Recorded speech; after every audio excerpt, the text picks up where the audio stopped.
आप सुन रहे हैं जयंती रंगनाथन की लिखी कहानी कुछ लव जैसा, संयम शर्मा और पल्लवी भारती की आवाज में। एपिसोड 1, तेरे इश्क में।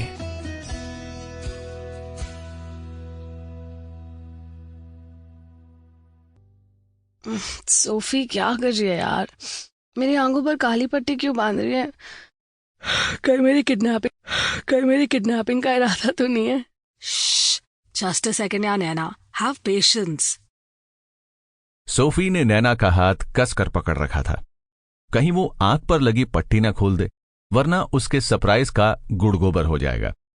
नैना नींद की खुमारी में थी।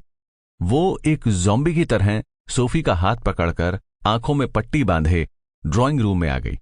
अचानक नैना को एहसास हुआ सोफी की जगह किसी और ने मजबूती से उसका हाथ थाम लिया है। नैना के दिल की धड़कनें बढ़ गईं। उसकी सांसों में किसी की सांसें घुलने लगी। गर्म सांसों की खुशबू में लिपटे होठों ने उसके होठों पर हल्के से किस किया। नैना धीरे से पीछे हट गई। किस करने वाले ने उसके कान के पास आकर फुसफुसाते हुए कहा, हैप्पी बर्थडे बेबी। और फिर बाहों में लेकर एक किस किया। इस बार किस सख्त भी था और लंबा भी। मजबूत बाहों के घेरे में कसमसाते हुए नैना धीरे से बुदबुदाई, ओ नीरज। अचानक कमरे की लाइट जल गई। नैना ने अपनी आंखों से झट से पट्टी उतार ली। सामने का सीन देखकर उसकी आंखों से नींद की खुमारी उतर गई। उसके सामने कुछ भौचक्का सा उसे बाहों में लिए उसका फियांसे अश्विन खड़ा था। नैना के चेहरे पर हवाइयां उड़ने लगी। रोशनी के साथ साथ तालियां बजाते हुए सोफी और मुरली भी आ गए।